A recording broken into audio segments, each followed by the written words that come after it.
For more, let's bring in Texas Congresswoman Beth Van Duyne. Great to see you as always, Congresswoman. First, we need to get your reaction to that shocking video showing an illegal alien uttering a threat as the Biden regime allows him to come into our nation. What say you? Oh, I'm sure not only allows him, but then also bought him a plane ticket to go anywhere that he wants. And not just that, but he's also providing him with health insurance. Is probably providing him with a place to live. Is right now in the Senate trying to provide him with a job. I mean, this is absolute insanity. Look what has happened since Biden has taken over. It is planned. It is done on purpose.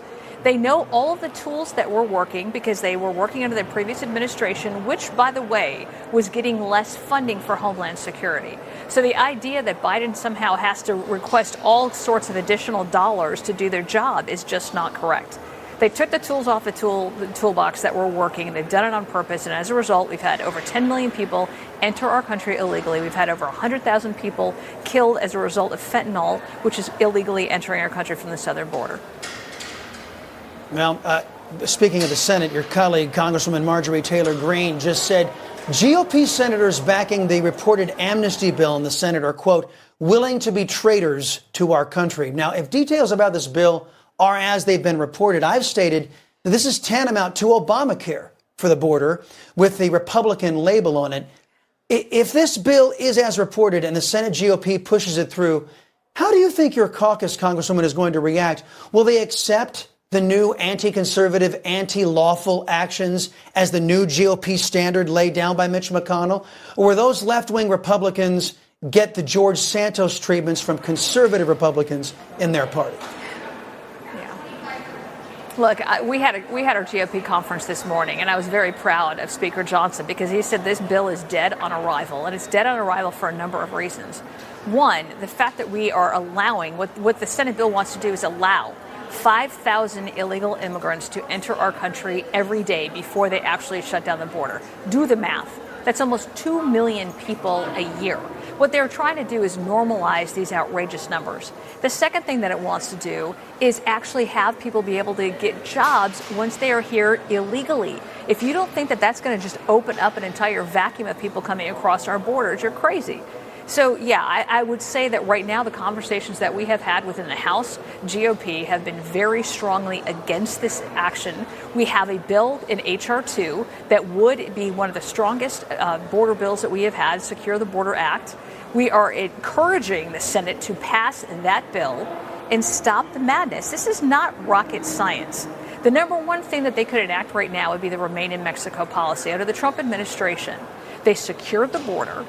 They actually deported illegal immigrants, and they had people who were applying for asylum do it from the first safe country or remain in Mexico.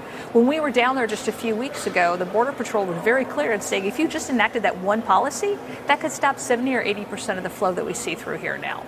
You don't need a new law. Right. We don't have to give Biden any more money. Just do the job and follow the federal law as it stands now.